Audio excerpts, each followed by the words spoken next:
in this book, Peter brings together Novalis and Heidegger for a thinking of the between. I think it's a wonderful book.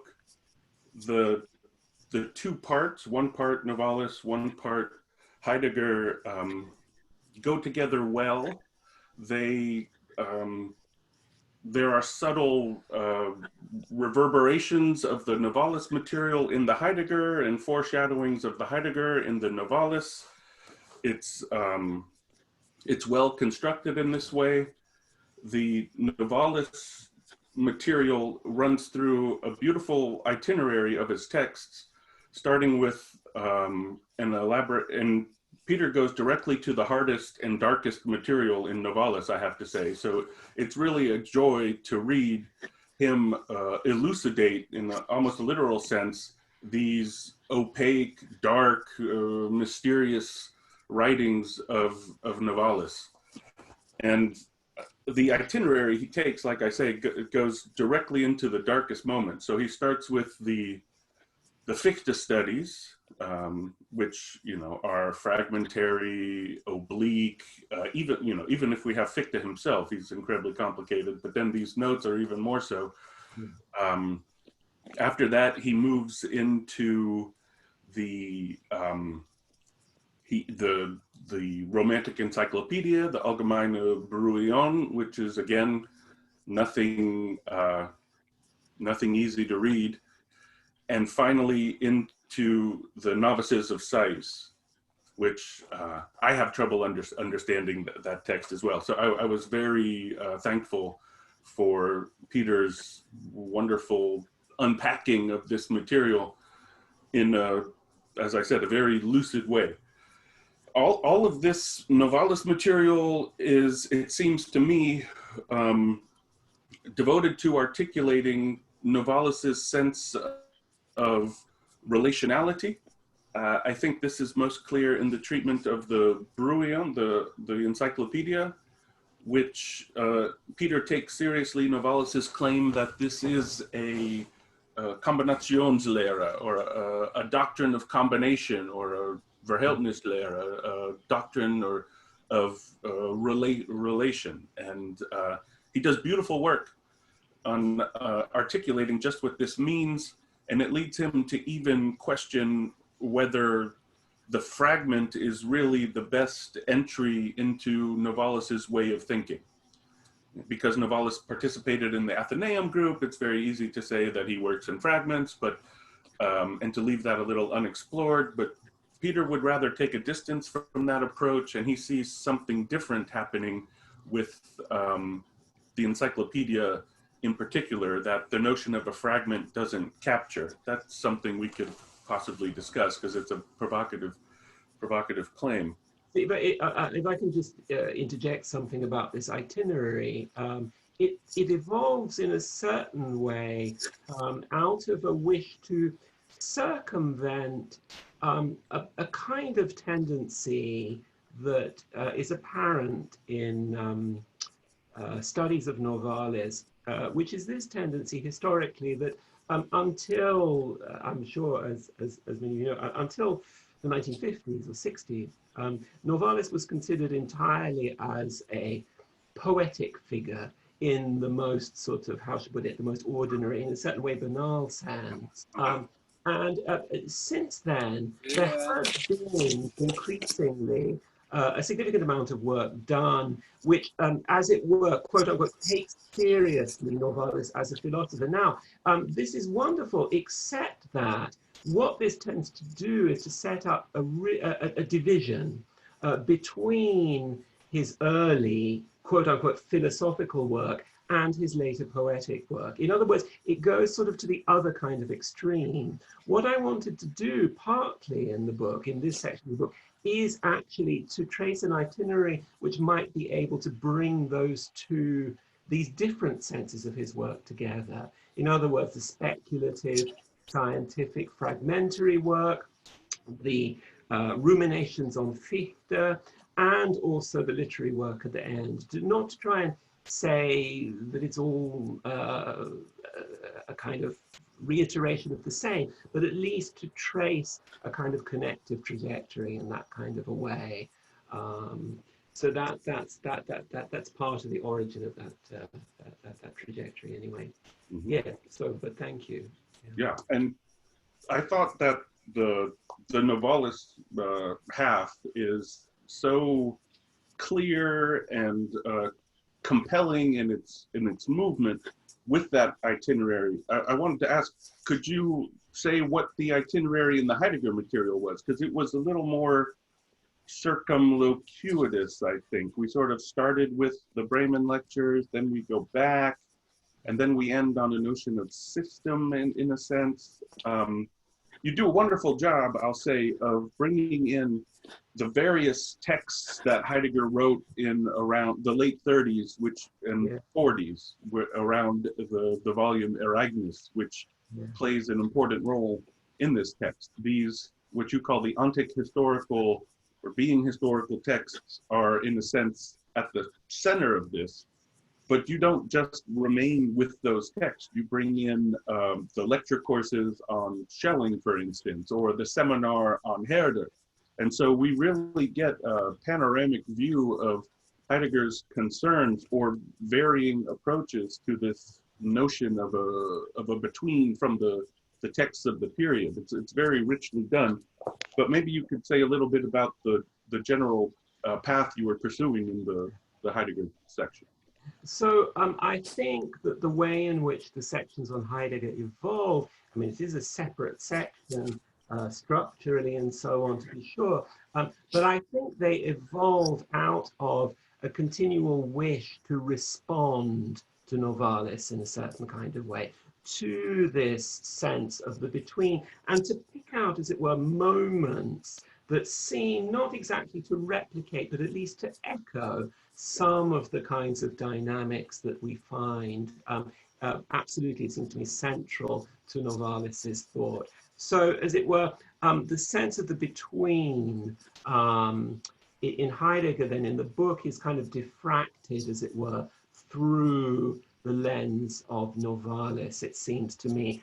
That, I think, accounts for the sense that I mean, certainly not a chronological itinerary, and the way in which different chapters, different sections emphasize and address different aspects of this sense of the between, in order, I think, ultimately to bring out, you know, it's possible that I overstress the difference between these different senses of the between, but there's at the very least a different kind of inflection, it seems to me, in the way in which this figure of the between is expressed and emerges in Heidegger and in Novalis. So, in the end, I want to address myself to these different inflections. Yeah, it's definitely successful in that sense. I'm sad to hear that it was all intentional, because I thought I was so smart for seeing these resonances and everything. But it's all set up, and it's you write with such a light touch, in a sense, that it's a pleasure to read. And I should say this about the writing of the book, which is rather striking in its well, I'd say consistency. It's even-handed. It has an equal tone throughout, in a way, by which I don't mean it's monotonous, rather that Peter can write about disparate material and it all sounds like what Peter thinks of this material. Your voice is clear and compelling, and it's so almost sumptuous. It's a pleasure to read. Every moment is thought out and polished. You know, even the transitions are polished, and it's just it's a pleasure to read a text where you can tell in the best way that care went into the production of it, and it's like a craft in a sense. So I just wanted to acknowledge that and say It was a joy to read. It's easy to read, and it's the most complicated material, and it's No, well, that's surprising and gratifying. Thank you. Yes, because it's not easy material. No, actually none of it is. No, yeah. and there's certainly. I mean, you know, we can talk about this. I know you were interested in asking about the question of the book, and of course, I mean, in terms of structuring and composing, and in a certain way, completing whatever that even means, a book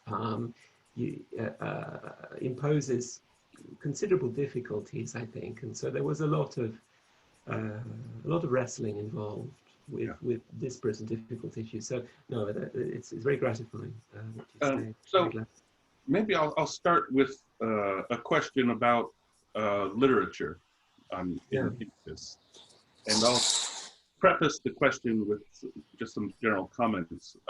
Going back, you know, the whole romantic gesture in a way. I mean, if we're going through Novalis to Fichte, this goes back to Kant, right, and the attempts to create a system, and the romantic fascination with the total system, where Kant tried for one, but he never was able to, you know, bring together under one head the sensible and the intellectual, you might say. This, in a sense, was Reinhold's critique, that the Kantian system isn't complete because it doesn't have one unifying principle.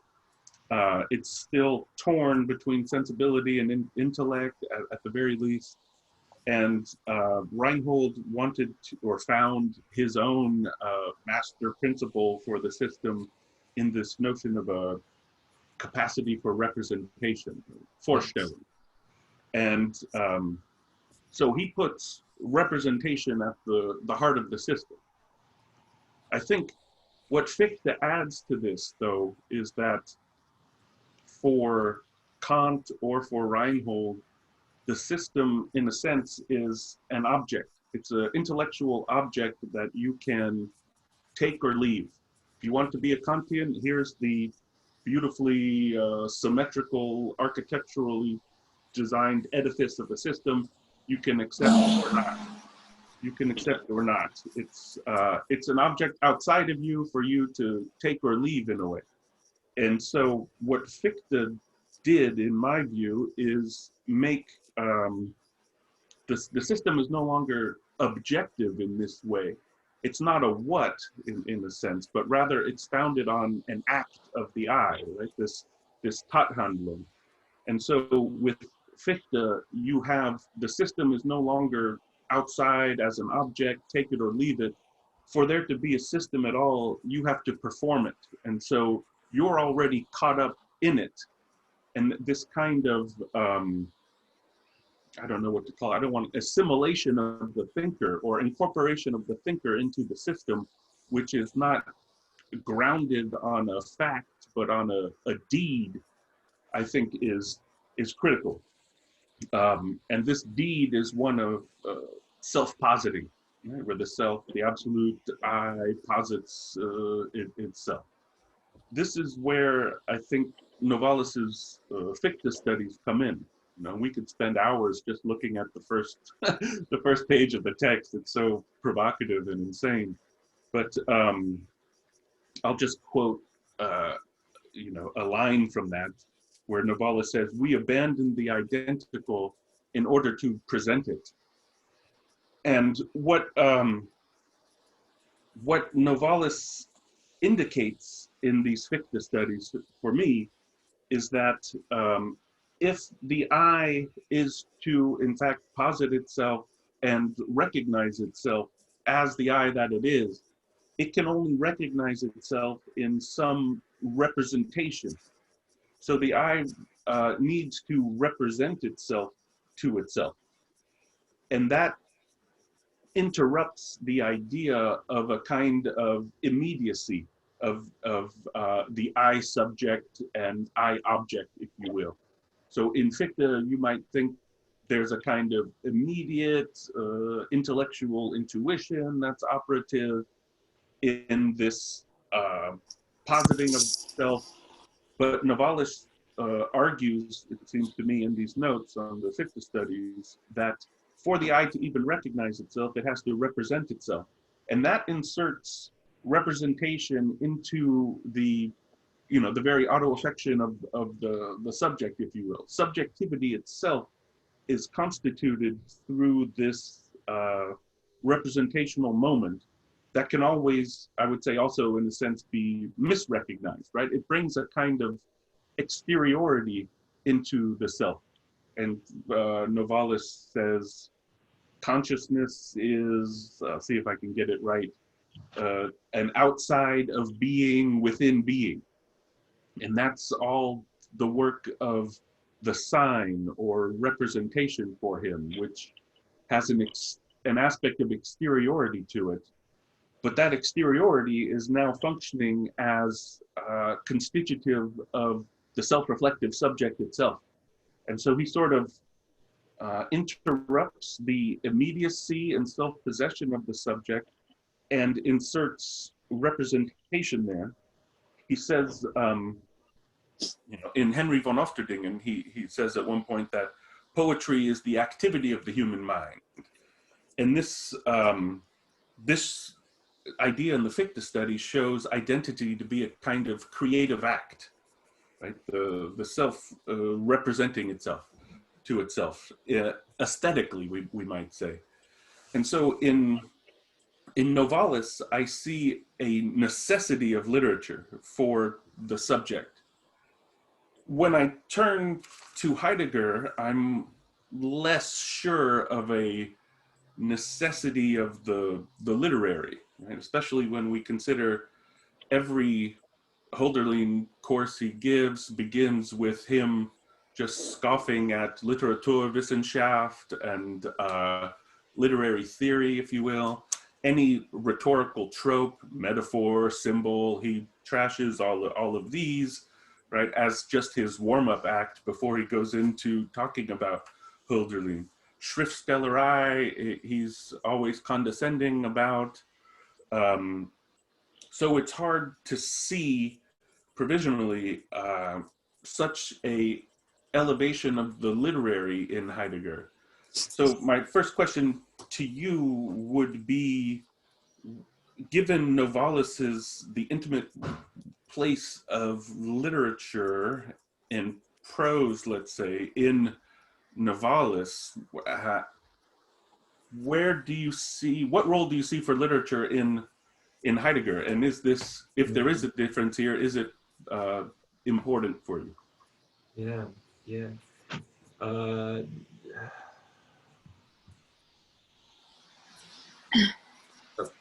For sure it's different. For sure it's different. And the difference, I think, is important. I mean, if we think a little bit along the lines that you were traversing here about Novalis, I would say this in your exposition, in your account, two things. In regard to this first, this kind of opening gambit of the Fichte studies, where he says that we need to abandon the I in order to reclaim it or something. Yeah. What he has in mind then is a particular address to this principle of identity that Fichte announces, I equals I. So the thing is this, what I would say is this, that this process of abandonment and retrieval has the effect of reinstalling time into this experience of the I, as it were. That's the first thing. The second thing is this, whilst absolutely there is this need in this abandonment and retrieval for a representation of the I, yes, this occurs, but it occurs as reflection. It occurs out of and in response to an encounter with limit, with the not I, in other words. In other words, the I posits itself, finds itself up against something which is other, something beyond itself, Okay, and at that point recoils upon itself and represents itself to itself, right? So absolutely, this sense of the I there is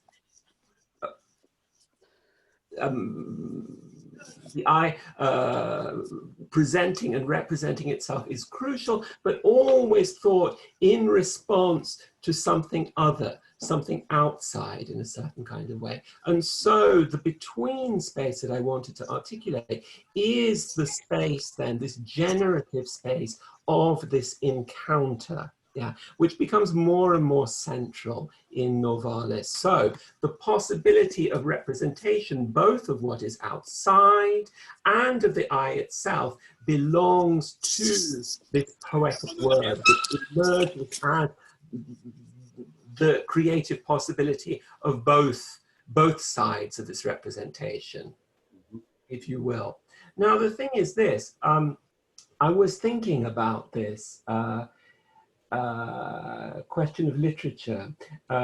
You'd mentioned that you were going to ask about a pull towards representation and towards the autobiographical that you find in this. And what I'm drawn to think about, that I'd not thought about before in that question, is the peculiar quality and the peculiar status that this I has in Fichte. Because on the one hand, it is both absolutely specific, it is me, but the quality of abstraction to which Fichte subjects it is such that it becomes, how should I put it, it becomes instantly non-specific, general in a certain kind of way. So this I, the I, becomes something which is both me, but also not me, but it's also not a we either. There's this general sense, this peculiar general sense of I-ness, which seems to kind of hold Fichte in its thrall. Now, my thought this morning when I woke up was this, that there is a sense in which this peculiar status of this word I, okay, which is both entirely specific, it's both me, but it's also both not me in a certain way, it's both general, yeah, and specific. Okay? This is something that in fact is replicated in a certain way in certain kinds of, for instance, autobiographical narrative, in certain kinds of fiction.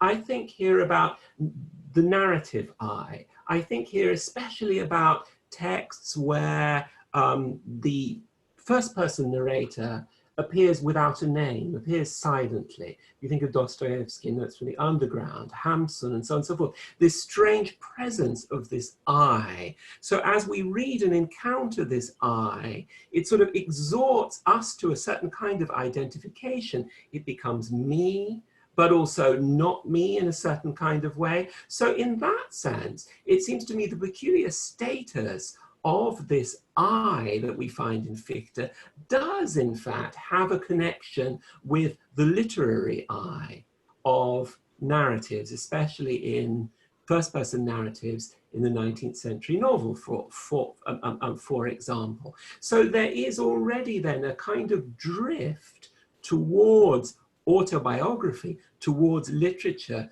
that is contained in a way in this peculiar notion of the I. Yeah, I mean, what does this even mean, the I? Do you mean me or you or us? What? Well, somewhere between all of the above, it seems to me, in a certain kind of way. Yeah. And then I speculated in relation to this, we could think about this maybe, that, you know, how does this peculiar figure of the I emerge? And, you know, one would want to say maybe, you know, well, it comes at the moment at which the I is written. Yeah, so in a certain way, this is true. But I then thought to myself, well, actually, it's not so much when the I is written as when it's read. Yeah. When I read I, something changes. Yeah, because it's both me and also external in a certain kind of way. So this peculiar sort of marginal status of the I seems, I suppose what I'm saying is that it hovers in a way between philosophy and literature. So in that sense, it's unsurprising, I suppose, that Novalis is drawn into the field of literature from out of this experience.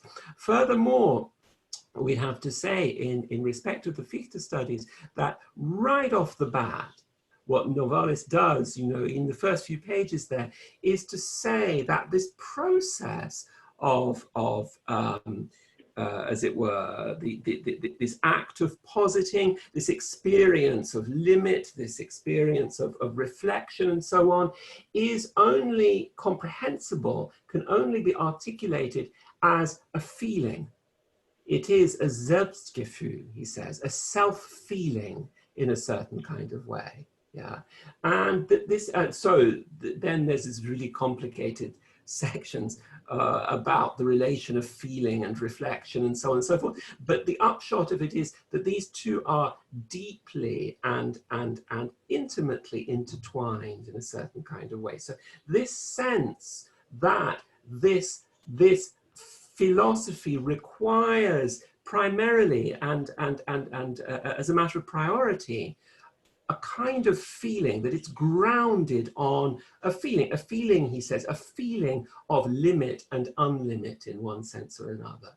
Yeah, that cannot in fact be articulated per se, but that every kind of conceptualization is dependent upon. So again, right there, he's stretching the boundaries of Fichte's thinking beyond this kind of strange abstract geometrical construction. So right off the bat, there's this necessary opening onto a kind of writing and thinking which absolutely will tend towards the literary. So this is what I would say in respect of Novalis. This movement in Novalis towards the literary, then, I suppose we could say what one experiences in every sense in Novalis's work is a movement against any idea of purity. Everything is complex, everything is intertwined, every sense of purification, of exclusion, and so on and so forth is undermined. And so things are, the things of the world, we ourselves are reconfigured in a way that wants to, in a chaotic and dispersive sense, but nonetheless to gather together in all kinds of new ways, pure, impure, and so on and so forth. So what strikes me then about this question of literature and its involvement or its exclusion in Heidegger is that in a funny sort of way, there is this drive towards a certain kind of purity in this thinking. You know, in the sense that Heidegger is always, in curious ways, intent, often angrily, on disconnecting, for instance, disconnecting thinking from philosophy in order, in a certain way, to purify, in a certain way, this act of thinking over against this kind of strange, muddying, contaminative activity and so on and so forth. He will insist, you know, furiously so often to distinguish the historical from the historiographical and so on, and you know, fulminates, for instance, against the assertion or the fear or the anxiety that his epochal history of being is something connected with the notion of a Weltanschauung or something like that. There's always this drive towards some kinds of exclusion, even though they're certainly not the obvious kinds. This is what is interesting then, because on the one hand, what is very distinctive in Heidegger, of course, is this sense of an openness, yeah, a sense of a desire to dissolve the rigid boundaries of philosophy and to move from the idea of proposition, of statement, to a kind of openness of hearing and listening and so on and so forth. So, but it seems as if this dissolution, yeah, this sense of opening, nonetheless encounters all these different kinds of exclusion that sort of take place at a different kind of a level. So it is as if literature, for Heidegger, represents this fear of a certain kind of, I don't know, a certain kind of chaos that would interfere with the drive towards a purity of the thought. Again, we would have to think with Heidegger here, this insistence that he has on the word, right? The poetic word. Almost as if, in a certain way, I mean, okay, so word in this sense is meant generally, but sometimes it almost seems as if the direction of this thinking is toward literally one pure word in a certain kind of way. Yeah. So all these other words then have to be, as it were, measured out, portioned out, excluded, pushed away in a certain kind of sense. So there's a real ambiguity, it seems to me, in Heidegger in respect of this notion of purity, it seems to me, and this wish to kind of purify in a certain sense. So that then, I suppose, to bring it full circle, would be the difference there in this sense of literature between Novalis and Heidegger, that Novalis absolutely wants to embrace everything that would move against this notion of purification. Heidegger too, and yet, there are these places and these ways in which these kinds of forces of exclusion reassert themselves in odd kinds of ways in the way in which he writes. So that's sort of some kind of series of thoughts.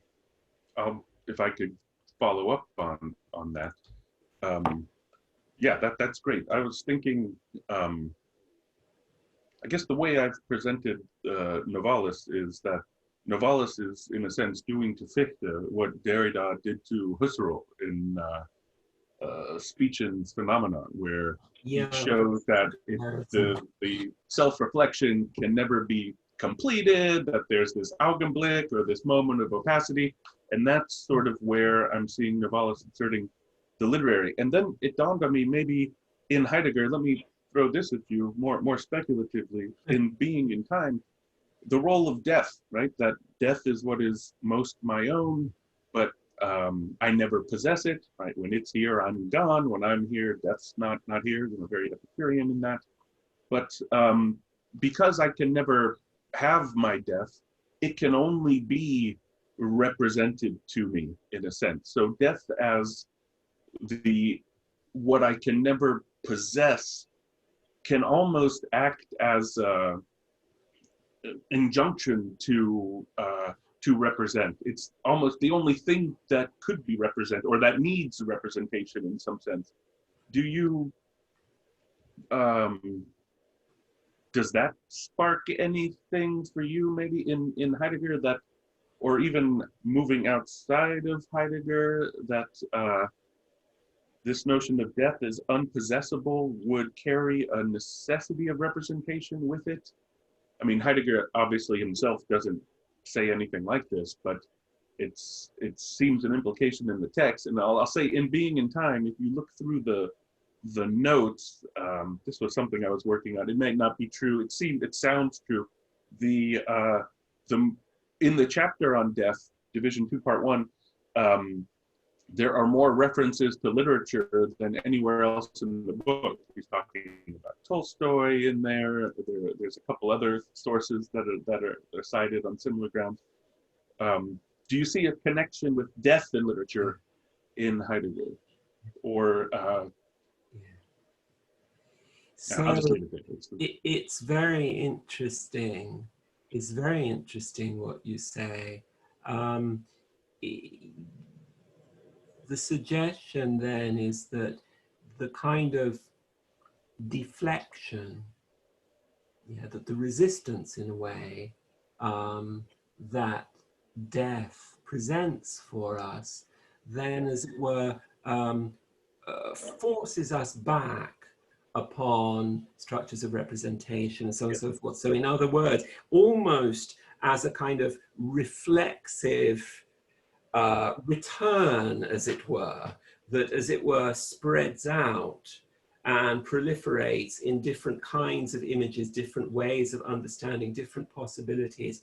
I'll tell you what's really interesting to me there, and it's something I've not thought of, is this. What you seem to be saying about death in Heidegger there is something that is remarkably similar to the way in which Novalis would understand Fichte's not I as this ultimate, this Anstoß, this ultimate limit, which is, as it were, unknowable as anything except a limit, but out of which, out of this experience of limit, we create, we construct, we speak in some kind of a way. So your suggestion then seems to me to create a link then between this Heidegger's notion of death in being in time and the not I in Novalis. So that's incredibly interesting, and that had not occurred to me before, but now it has. So that's very interesting. Possibly so. Certainly, in terms of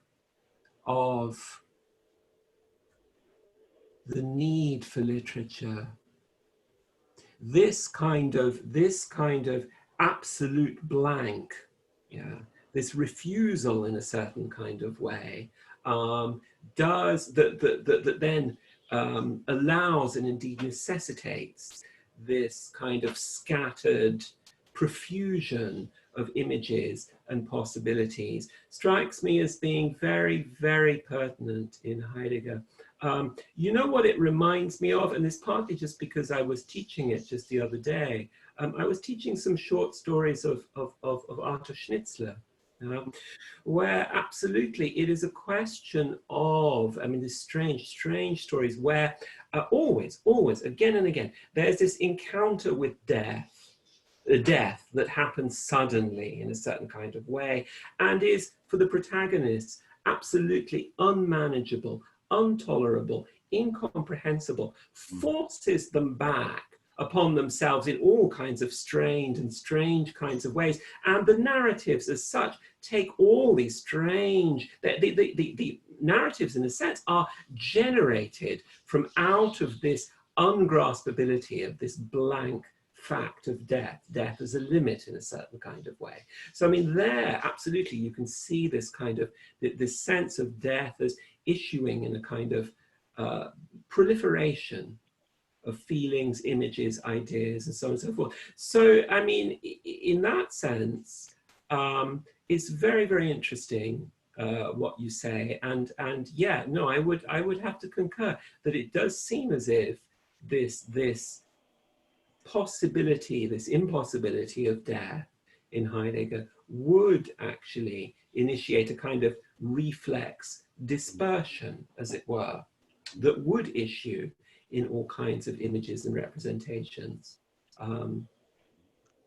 So yeah, but in particular, in terms of what we're talking about, I mean, this idea that the figure of death here is somehow consonant with the not I in Novalis is extremely interesting, actually, I must say, and something that I'm not quite sure where to go with that, but it sounds consonant in a certain sense. The productivity of limit, if you will. Yeah, that'll work. Marcia, I have to ask, how long do we have, or what time should I be? Oh, I think we have, if we could have, we should leave some time for questions. Yeah. And then if you talk, let us say, if you have 45 minutes for questions, so you would have almost half an hour. Is it good or too short? Yeah. Okay. So we end in about an hour and a half. Is that the idea? Yes, yes. Or Okay, so okay, 1 hour and 20 like this. Yeah. Yeah. perfect, understood. But Um, uh, go. yeah, I okay. interrupt you. No, Okay. you didn't. I asked you a question. Thank you. Yeah. Okay, so I have two other questions then Yeah. moving, like this literary question I want to bring into conversation about the book. And that notion of the book is going to tie into the encyclopedia project. So maybe a first question on a separate topic around what Novalis is doing there, just crudely put, the role of science and quantitative sciences for each, right? So I guess the question could be, how are Novalis and Heidegger responding to the quantitative in their work? I'll start with saying, for Heidegger, you know, we have this notion of Dichten ist messen, right? That to poetry is measuring, or to poetize is to measure. And for Heidegger had said in the contributions to philosophy in the Sätze über Wissenschaft, section 77, that science proceeds by measuring, using the known to measure the unknown, right? And so the unknown gets domesticated in this and made into part of the same. We measure it with a known standard. That's the standard practice. But when he turns to poetry in the, what is this, 51 or so, in Poetically Dwells the Human, there we have this claim that poetry is measuring, and now the poet uses the unknown as their standard and takes the unknown to measure the known, right? And that seems an inversion of the typical scientific project, which is driving towards explanation, shall we say, in the, you know, the ugliest sense of the term, versus letting the things have a kind of moment of unknowability, right? And this reminded me of Henry von Ofterdingen, which is a text you don't really deal with in the book, which I have a question about, just curiosity about that, because it seems so apropos of much of what you're doing, and we could, especially on the notion of a between, I would say, and on the role of the fairy tale that's in there, if that's what that thing is in there, it's so effing bizarre. I don't know what to do with it. I guess that's the point. But in Henry, Yeah. yeah, I agree. You're supposed to have enough of a hook where you think, oh, this decodes easily, and then you're like, it doesn't decode at all. And the attempts to do it get more and more baroque and elaborate, and they ultimately become laughable.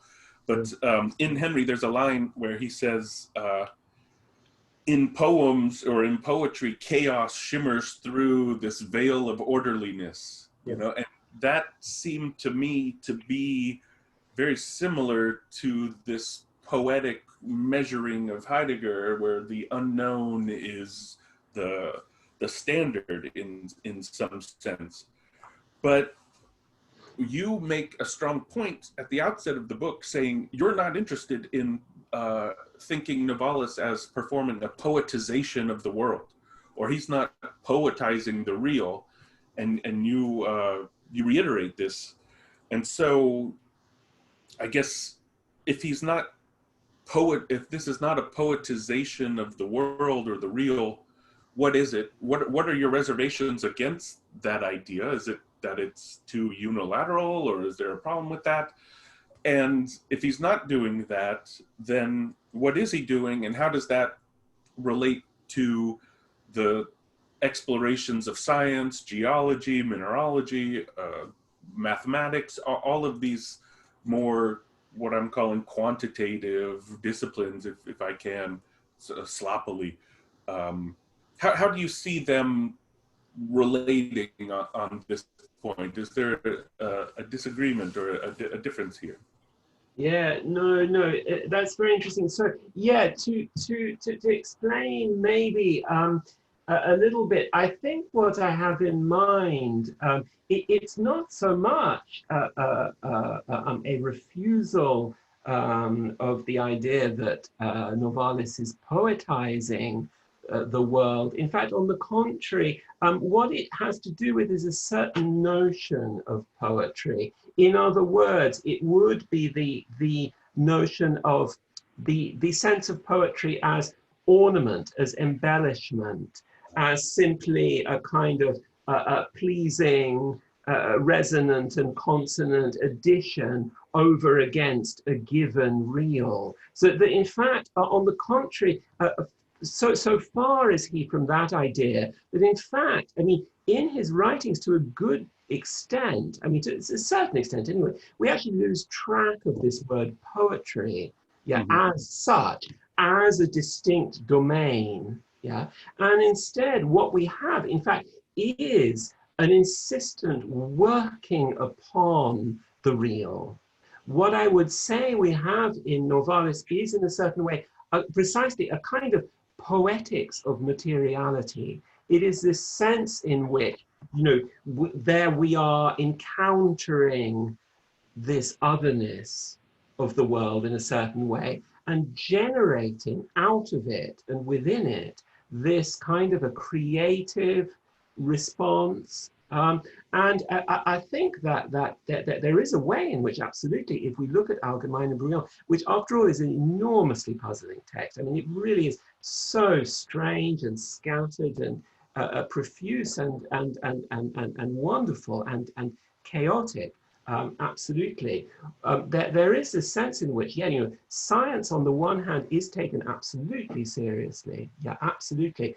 But never, as it were, over against the poetic. Yeah. So there is a sense in which what he wants to do there is precisely to bring these strands of thinking, these possibilities of encountering the outside, as it were, together. Yeah, to bring them together into this sort of generative between space, if you see what I mean. Yeah, in some kind of way there. So that I suppose is what I mean when I talk about a poetics of materiality. It's something that refuses absolutely the idea of a certain kind of givenness over against which poetry might sort of embellish and ornament and, you know, express and so on and so forth. It is much more fundamental, much more creative than that. Yeah. Now, so that's that sense of things. Insofar as what you say about known and unknown and yeah, no, I'm struck. You mentioned the fairy tale and a phrase that comes to mind from Novalis somewhere or other. I think it's in the Allgemeine Brillant, where he says, the fairy tale is not so much about a reclamation of lost origin as it is the introduction of chaos into the present. Yeah, this is what he says. Hence, perhaps, the chaotic endeavor of Heinrich von Ofterdingen in a certain kind of way, this unmanageable. For sure. But there's, when Heidegger deals with science, in some of the one of the main concerns is with the notion of method and the scientific method. I mean, it's everyone knows this idea that the scientific method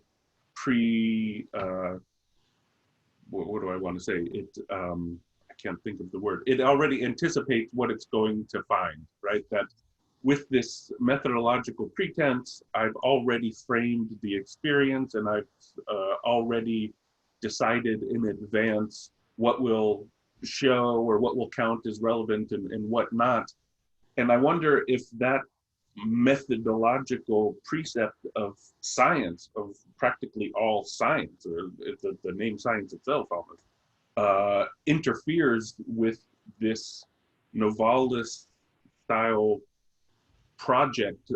How do you bring these things together when methodologically the scientific method seems to be an obstacle to this free expansion or this poetization, if you will. It seems like it's more about consolidating and delivering, you know, quantifiable results in a way, rather than letting chaos show through things. And so, how do these come together? Yeah. So this conception of method then would tend towards the static in a certain kind of way.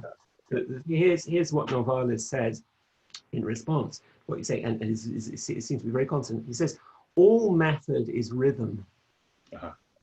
And he says, if you take away the rhythm from the world, then the world itself disappears, is what he says. So there is this sense of precisely scientific inquiry, method, as being this, as it were, expansive, progressive, transient, and ongoing, dynamic and proliferative endeavor, rather than one which tends towards stasis in some kind of a way.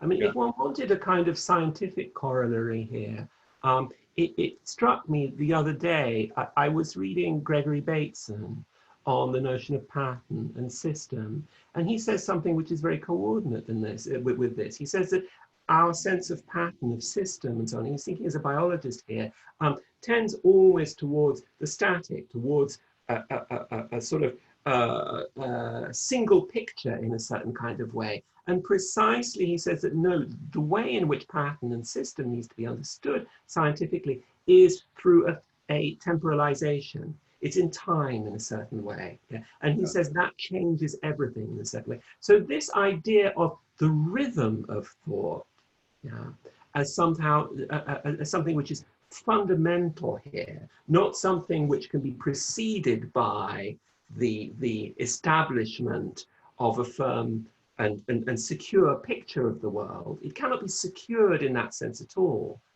but involves always this sense of flow, this sense of as it were, a transient points of alighting, before moving on in some kind of a way. So this sense of fluidity, which is so crucial in Novalis, goes some way, it seems to me, towards explaining this particular approach to science, which in that sense does seem quite consonant with Heidegger's objections, I suppose, to this notion of method here. Yeah, that's great. I think if I understand that what you're saying correctly, that rhythm in a sense underwrites both the poetic and the scientific, so that they shouldn't be seen necessarily as hostile parties in a way, which I think is something that also Heidegger would agree with, because he sees being as itself the danger that chases after itself with self-forgetting. Being is the danger to itself of its own forgetting. And so the scientific project, if that's understood as a kind of forgetting of being in some sense, isn't something that befalls it from outside somewhere, but is the way being shows itself as such, perhaps. But I'll ask one last question, then moving into this notion of the book, which I find so fascinating with what's going on here. And I think the main line that, you have a chapter on this, and the key line from Novalis is that the book is nature put into strokes, and you have wonderful things to say about that, put into strokes and completed. Yeah. And so just this figure of the book for each of them is fascinating to me, and that it would be a completion of nature. That thought reminded me of Schlegel in the Ideas. He has a number 28 says that man is nature creatively looking back at itself. So the idea that the human artist, and these ideas fragments from Schlegel are all about the artist and the artist as the superior human in some sense, just like the human rules over the animals, the artist is higher or superior to the ordinary human. But what that artist does in some sense is the work of nature, or nature needs the artist for this reflection back upon it. You know, it's almost a stoic thought. And so I'm wondering, in Novalis, if the book is nature put into strokes and completed, if nature needs that poet to do this work for it to complete it, and what that completion would mean if it is, with Schlegel, it's explicitly a matter of nature looking back at itself. I'm wondering if, for Novalis, if you even agree with the premises here, that what nature needs is this kind of reflection.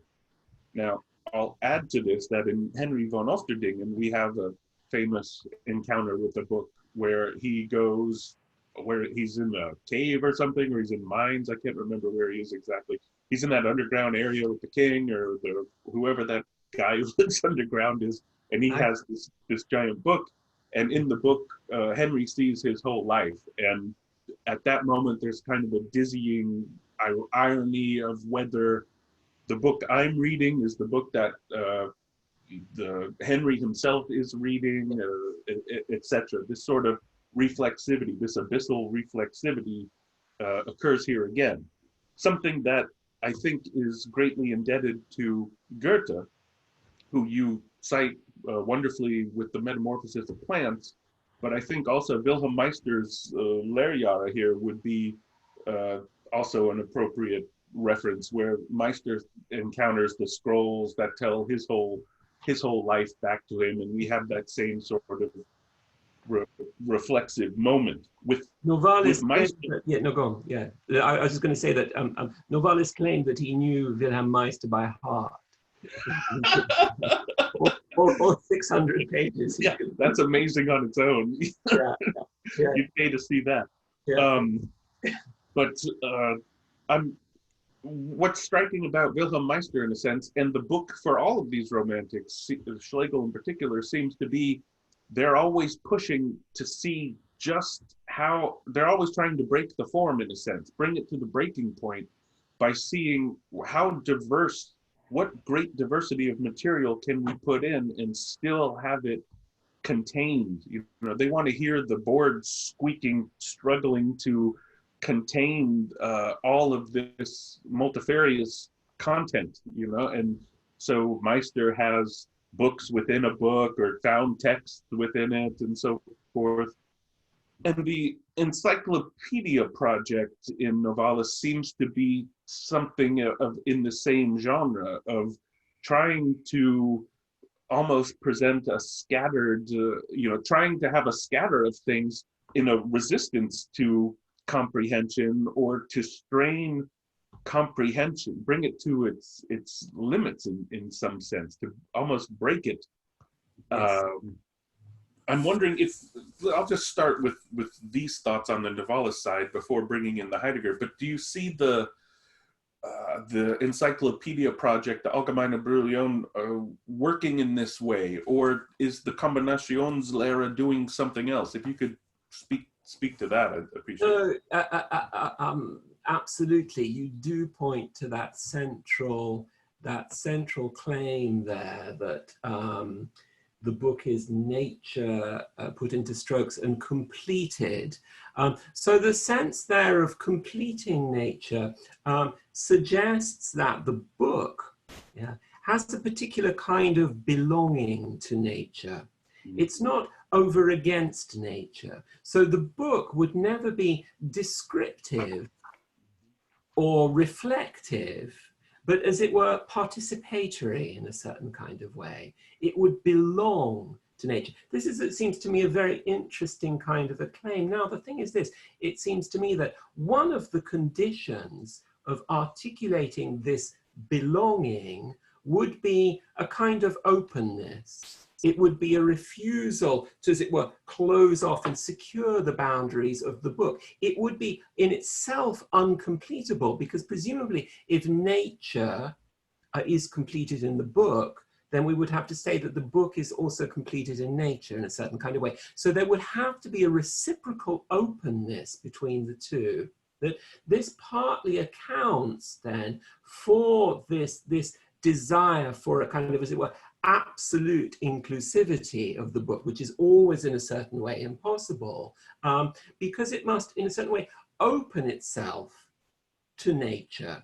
Yeah? So I guess the central point here would be, again, this deflection of the idea of an opposition, that there is on the one hand, nature, and on the other hand, human representations of nature in the form of a book or something like that, but a different kind of belonging, a different kind of intertwinement then, a different kind of intertwinement, we might say, between word and thing in a certain kind of a sense. This is certainly one aspect that... Why a book, though? I mean, you could say that, let's see, that the thinking is nature put into strokes, but he doesn't say thinking is nature put into strokes. He says the book is nature put into strokes, and that emphasizes to me a material object. And what is the role of that? Why a book, if I'm clear on that?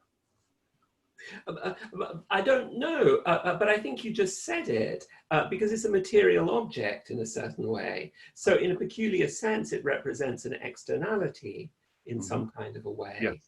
Something which is encountered in the world in a certain sense, okay? Yeah. And by virtue of its bookedness, if you will, it is necessarily complete in a certain sense, right? Because it has covers, it has a beginning and an end in a certain kind of way. But this completion then can serve precisely to expose and reveal a kind of incompletion, an incomplete,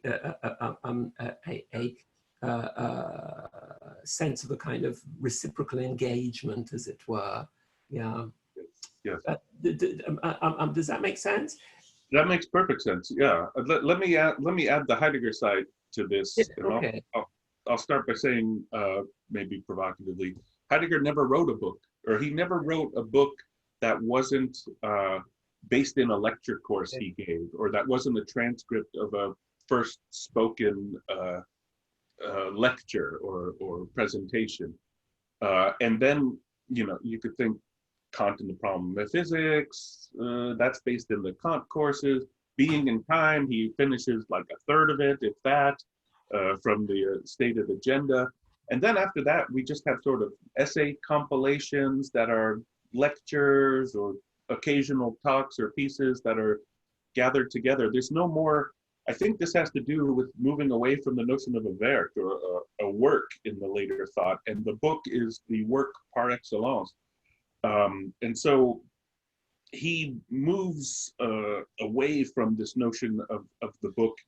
And I think contributions to philosophy, the Beiträge is his most structured text. It's where he's explicitly grappling with the problem of a book. I mean, we can say that the contributions is, in a sense, the raison d'etre of the entire Gesamtausgabe.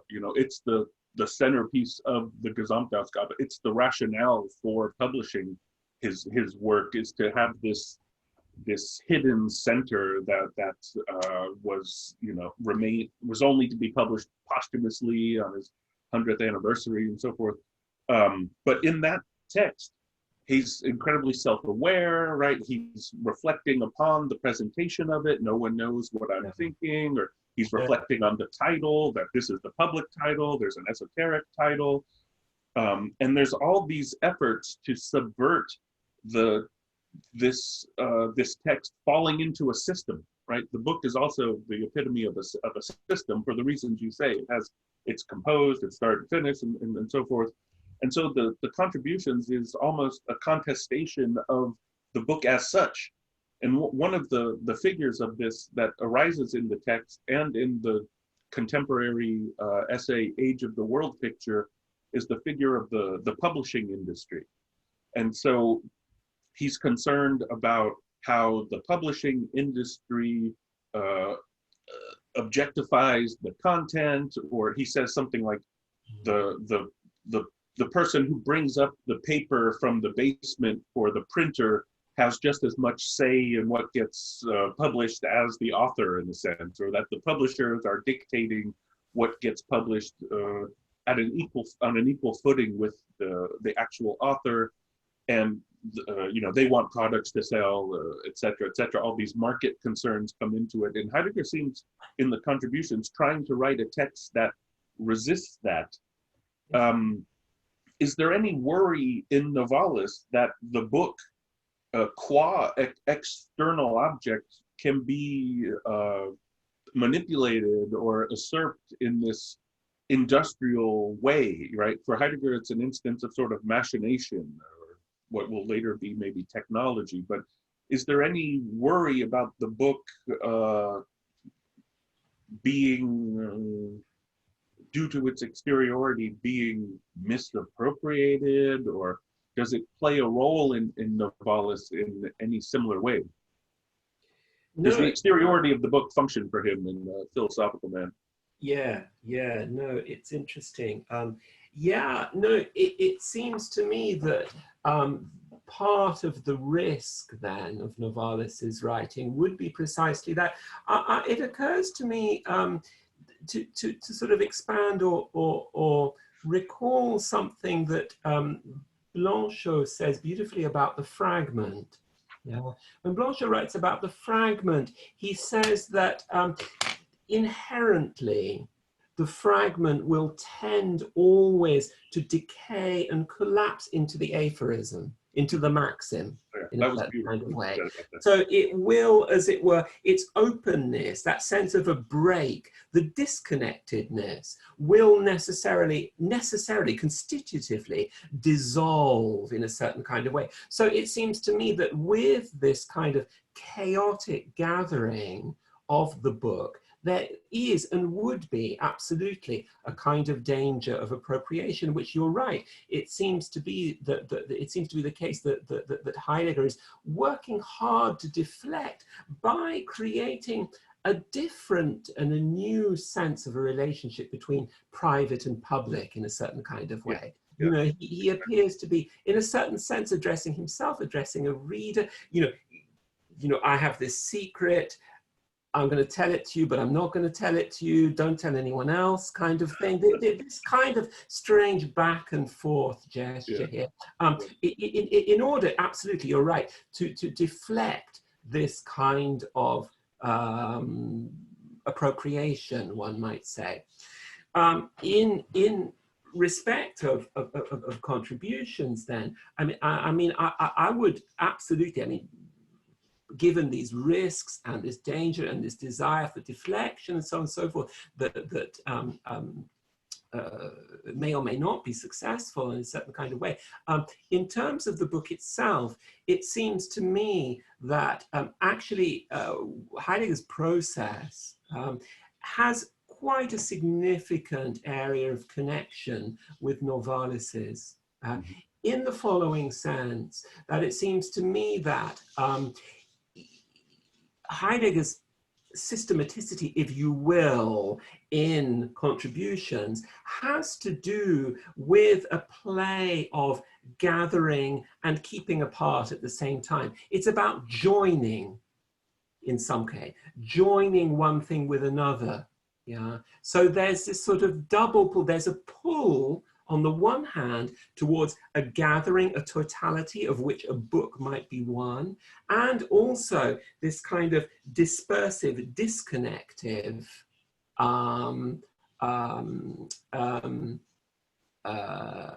sense of writing. So what's important there, it seems to me, is the sense of the join, which is both gathering and disconnect at the same time. And it seems to me, if you read that over against Novalis's process in Allgemeine Brouillon, you have there something very similar, where absolutely it is a question of bringing disparate items, disparate registers into communication, gathering them together in a certain kind of way, precisely in order to watch them diverge and diffract and separate again. So this movement, this dynamic between gathering together and separation, dispersion, yeah, seems to me to provide a lot of the impetus for the writing in both cases there. So I mean, that's the sense in which I would hear a distinct relation there, I would say. Yeah. Beautiful. Thank you. That's exactly what I wanted to hear about comparing the contributions to the Brouillon. So yeah, yeah. Marcia, that's what I have. Can we now profit this beautiful joining and this concept of joining to start the questions? And I think I'm going to profit my role here as a moderator to ask a first question. And has to do with this joining, but has to do with something I was wondering all the time, and we discussed this, Peter, when you were writing. Heidegger quotes one very famous quote of Novalis in his Unterweg zur Sprache, is about the monologue. And we have this idea inherited, the philosophy is Gespräch, and this is conversation, and it is dialogue, and so on.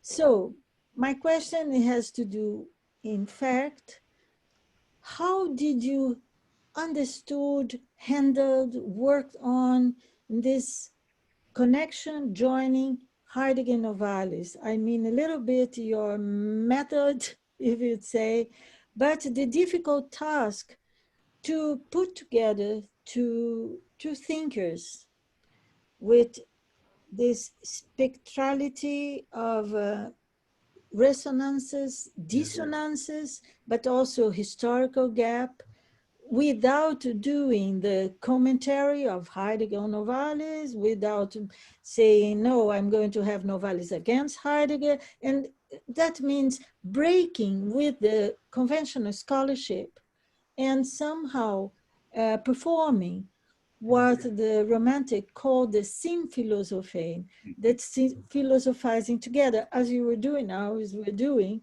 trying to do now. And so my question is a little bit, how do you see really the, how do you say, the what the connection or joining of these both philosophers and thinkers bring to the very notion of putting two philosophers together? Now, dialogue or monologue, two monologues, dialogue, and so on. This sense of a connection, yeah. Well, you know, in a way, there's sort of, how should I put it, the central idea of the book lends me maybe an answer which is a little bit too easy, which is this, that I want to focus in the book on the between as the locus of both this gathering and this keeping apart, this sort of dynamic tension. And, you know, one way of answering your question, I suppose, would be to say that the kind of gathering that I try to perform in respect of Novalis and Heidegger is this kind of, as it were, attentional dynamic. Yeah, so it's a way precisely of looking and thinking between Novalis and Heidegger, precisely at this point at which they maybe converge and also separate. This is a little more than just a kind of structural point, because it is, I don't address these moments at huge length, I think, really just in the introduction, but they are interesting, the moments precisely where Heidegger encounters Novalis, or at least, you know, articulates this encounter in a certain kind of way. And one of the things that's interesting about them is their ambiguity. Yeah, because on the one hand, what he encounters there is something strange and extraordinary. He never actually, for us, articulates what it is that he finds extraordinary and strange. But he does say this. He says, what you notice in this monologue of Novalis is what he calls the Aufblitzen of thought, this flashing of thought in a certain kind of way. And he talks about the afterglow and so on and so forth. These strange images of this unexpected and strange, a strange kind of a thinking. But then afterwards, he'll go on to say, but this has nothing to do with what we're saying because Novalis is thinking along with Hegel here. That's it. Yeah. So in other words, there is this acknowledgement of this kind of weird and extraordinary presence, but also, this other kind of a gesture that wants absolutely to push it to one side. So that I think is the way in which they both, as it were, encounter one another, but acknowledging a strange kind of gap here. Yeah, it does seem to me that they are, in a certain way, both reclaiming a certain kind of structure of thinking, but doing so in a very, very different kind of way, I would say. Yeah. Thank you, Peter. I wanted to hear that. So, now to take this question, I think you explained very clearly. So now our questions open. And I don't know how to proceed because I cannot see. So if you just write in the chat that I don't miss the page 2. I have the page 1 and the page 2.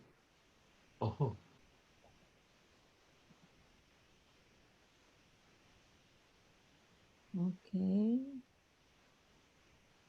Oh, a question here. Let me see. Jonathan. Yes, please. Yeah. Yes. Well, can you hear me? Yes. Well, thank you for a very intriguing discussion here. I have a question going back to perhaps what you were talking about a little bit earlier, Peter Handley, when you were just discussing the I in Novalis as a movement from this quote, leaving the identity to represent it, or Darstellung. And you said that you woke up and thought about it as being brought forth by the reader in the act of reading.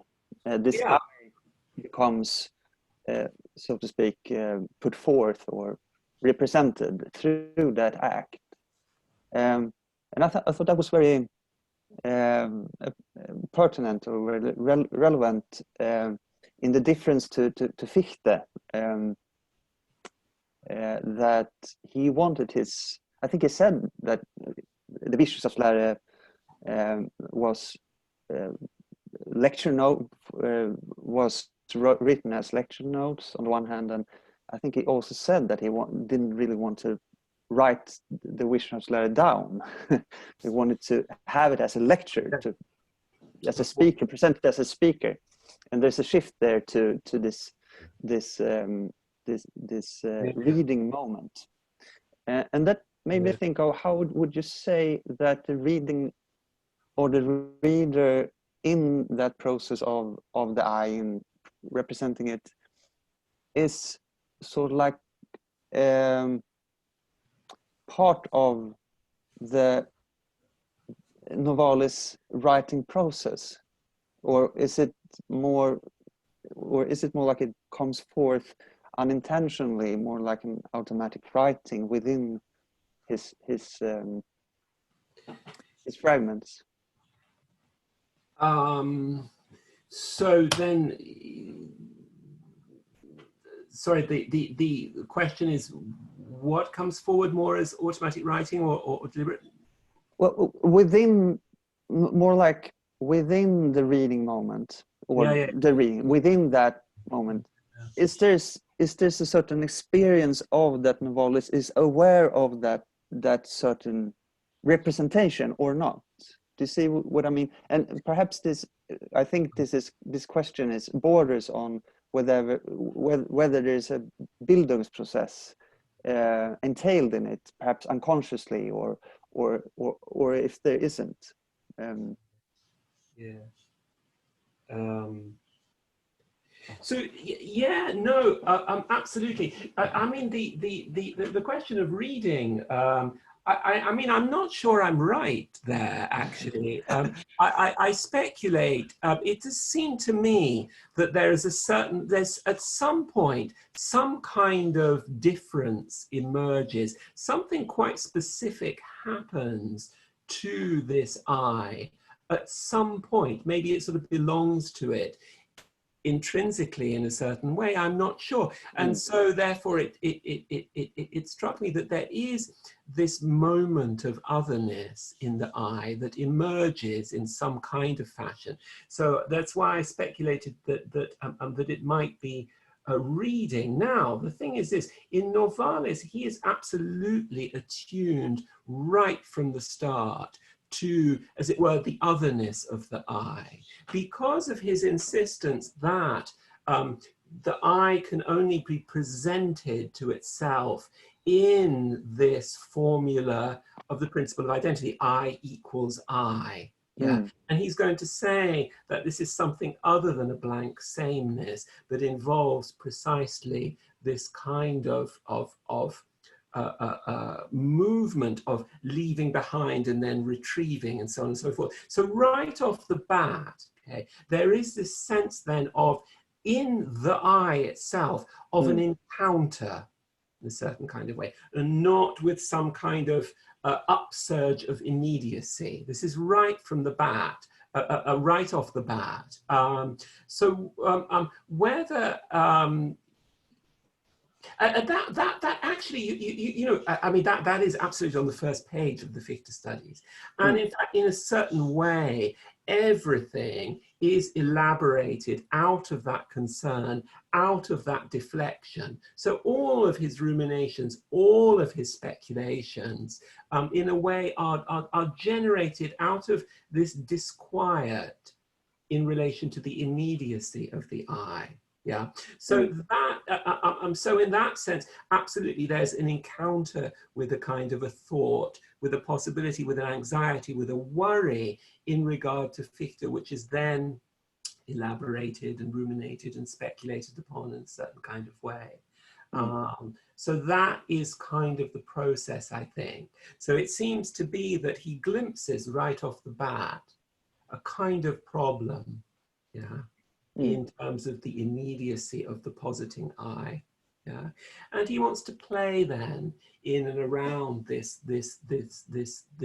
difficulty. So it develops out of that, his reading, I think. Now, whence that difficulty emerges, I don't know. I mean, of course, Novalis was attending Fichte's lectures, right? I mean, so absolutely, you know, he was right there and so on and so forth, you know, and was fascinated and enthralled, I suppose, as they all were in a certain kind of way, by it and grabbed by it in a certain kind of sense. It's possible that, you know, in response to what you say, I wonder whether, you know, Novalis, after all, did not sit down to write a book entitled Fichte Studies. Yeah, he jotted stuff down on a piece of paper. Right, so I imagine him, as it were, reflecting upon this kind of, you know, this kind of weird charismatic figure yelling at them about the I, and so on. And he goes home and he gets a piece of paper out and he starts to scribble. And it could be in this scribbling moment that he starts to see something. He writes the word. I imagine him writing I, ich, on the page, and suddenly encountering some kind of strangeness about this as he both writes and reads. Yeah. So I mean, that's totally speculative. I have no idea what he was really up to. But there's no question with the Fichte studies, the aim there absolutely is not to produce a book in any sense. I mean, these are just notes. Right. They are notes to self in a certain way, which is also part of what makes them, you know, extraordinary, but very difficult to to follow and so on. So yeah, there may have been this moment of encounter where he sees, in one sense or another, what he himself has written and finds it strange. Yeah, I speculate, but perhaps so. Yeah. Right. Thank you. Sure. Yeah. I've lost sound, I think. Marcia, I can't hear you. Oh, I'm sorry. No. I was telling to Eric, you have to unmute yourself. All right. I was mute, telling, please unmute. Yeah, Eric, please. Thank you. Thank you, Peter and Andrew. Yeah. So I have a question about the discussion regarding method. And you were saying that all method is rhythm. And then I was thinking, it comes down, I think it boils down in a certain sense to what we mean with rhythm here. And from a general perspective, I think maybe that a lot of people think of rhythm as the rhythm of the seasons, or a rhythm that is actually more akin to repetition. But from a musical perspective, there is a very valuable distinction to be made, I think, which is between rhythm and meter. Absolutely. Where meter instantly comes up as a thing that is much closer to the scientific method, if you want, and rhythm becomes something else. So I was just wondering if that couldn't be a way to, even if you view all method as rhythm, delineate a certain kind of insistence on orderliness that is scientific and that is meter. Yeah. Because of course, meter is always, you'd say meter is always there, but it is always imposed on rhythm, I would say, in a certain sense. Yeah. No, this is wonderful, and it's a wonderful distinction. Absolutely, you're completely right about this confusion between rhythm and meter. Thinking rhythm then beyond meter, yeah, what we're thinking about actually is, how should I put it in musical terms, the distribution of sound, the articulation, right, temporally and so on and so forth, and in relation to one another of these different kinds of sound, how they join, how they belong together in a certain kind of way. We're talking about rhythm as flow, but also as articulation in certain kind of way. Yeah. Now, this sense of articulation here then would link up, I mean, if we're thinking to what Andrew was talking about, measure in this particular kind of a way, this question of distribution, articulation, and so on and so forth, this seems to be the sense of measure, which is vibrant in poetry for Heidegger. Okay, now that then we can see this as a reiteration of this idea of rhythm in Novalis. Now, the sense of measure then, in this sense of distribution and articulation, has everything to do, I suppose, with this reading of Anaximander, yeah, on justice, distribution, and so on and so forth. Yeah, this in turn, I would say, yeah, it has very, very much in common with what I consider to be the central axis of thinking that I certainly try and kind of engage in the book in some way or another. This, what I describe as a kind of, this force of contradictory energies, of joining and pulling apart a certain way, has everything to do with this idea of distribution, articulation. And I see this as replicating or inflecting a notion of harmonia from Heraclitus. Would you say harmonia or syncopation, to use a word of Nancy's, like that rhythm allows for syncopation and a bringing together of different rhythms, perhaps? I think there's something peculiarly interesting about harmonia here. What I would say about it is, in thinking harmony in this kind of a way, we're thinking about about harmony precisely as this dynamic, tensional bringing together of things that don't, as it were, intrinsically join together. We're talking about kinds of articulation, a certain kind of way. What we're saying then, to come back to this question of rhythm, that we're talking about, in a way, a fundamental relation between harmony and rhythm in a certain way. Yeah, between harmony and rhythmos in a certain way. They are the same. They both represent this kind of dynamic force of articulation. Yeah, so I mean, this is my sense of, well, that's how I'm responding to the question anyway about rhythm, which is really a good one. Yeah, because it's very, very important, just to maybe return in a clarificatory way to what I said before. The sense of rhythm here is absolutely not one of metrical repetition, but has absolutely to do with articulation, which is both joining and separation. That's the point at which rhythm is harmony in a certain kind of way. Yeah. Yeah, I think just to have a follow-up question, just throw in a small word, because you emphasize the pulling together and the harmonizing so much.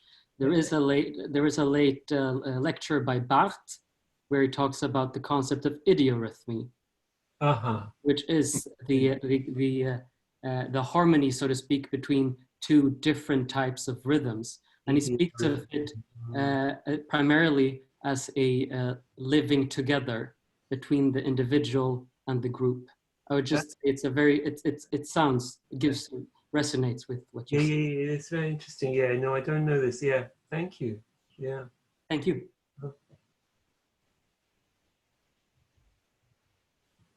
I have Nishan here. Okay. Thank you very much for both. I liked when you talked about openness and reciprocal openness and so on. When you say openness, I think house. Heidegger in the letter on humanism, he says that language is the home of being. Yeah. Then I think, if I don't know so much about Novalis, if you can say a few words about openness. I personally think that the I is the house of being, because when you said about the I is not me only, but is the other. So there is an openness in the I. So the I is like a container, like a scene, like a house for the other. So there is a hospitality, internal hospitality in the I. But Heidegger put the hospitality in the language. How would Novalis react if he heard Heidegger saying that the language is the house of being? But how would you think? It's very interesting. So two things occur to me. First of all, in respect of this openness of the I, you're right in terms of Novalis, because for him, this will be the experience, the feeling, as he says, of unlimit. Yeah, which is generated from the encounter with limit in a certain way. So in other words, my feeling of myself, yeah, this point of origin of every kind of reflection is a feeling of unlimitedness, which then goes out from myself and encounters some kind of limit and then comes back to me and so on in this strange kind of a dynamic. So in that sense, there is absolutely an openness that belongs there. In respect of the house, what I would say is I would want to talk not just about the house in the house of being, but the threshold. Precisely in Heidegger's reading of Takel, yeah, where in the winter evening, it becomes a matter of the stranger wandering into the house from outside, crossing the threshold, and the threshold is stone, okay? And this threshold there is what holds language, yeah. In that kind of a sense. So in other words, it's not so much a sense of house as some kind of container, yeah, but a kind of openness, again, an openness to the outside, yeah, in which language, the word, emerges precisely in and as this passage across this threshold. In other words, in the movement into and out of the house in one kind of a way. So in other words, this is not a house as containment, as a receptacle in some kind of way. Yeah, but I think, again, as something which is fundamentally open and open to the outside. So in that sense, I think that Novalis might respond positively to this idea, actually, because Novalis is all about this coming and going, this passage between and towards the outside in one way or another, and language emerges precisely out of that crossing backwards and forwards in some kind of a sense, yeah? So that's, I don't know, that's a kind of rough and ready response. But again, house is one thing, threshold is another. You know, how do we get into the house? This is in a way more interesting and difficult, I suppose. So, you know, that might be a response there. I have a lion. Thank you. Thanks for that. I guess I was going to ask, this idea of the self from Fichte, but I guess I'm influenced by Manfred Frank seeing Romanticism as a re-Kantianization of philosophy as a reaction to Hegel and Fichte. Yeah. And then this critique of the I and the self really is to reaffirm it as a transcendental idea, the self, along with world and God, of course. But then, and Novalis, importantly, is very much part of that re-Kantianization. But then I'm thinking of Heidegger's actual engagement with Kant in the Kant book, where he very much wants to systematize Kant in that sense that Andrew was talking about, find the common but unknown root between sensibility and understanding that he finds in the schematism and transcendental time determination, which for Heidegger plays into the project of being and time, etc. But and that involves Heidegger rejecting the B edition of the Critique of Pure Reason, which is sort of interesting, you know. Because Kant rewrote the B edition because he was also accused of being an idealist, a subjective idealist. Right. But, so the peculiar kind of foregrounding of the imagination there, kind of way, okay, which absolutely is absolutely critical in Fichte and even more in Novalis, I would say. No, Pete, go ahead.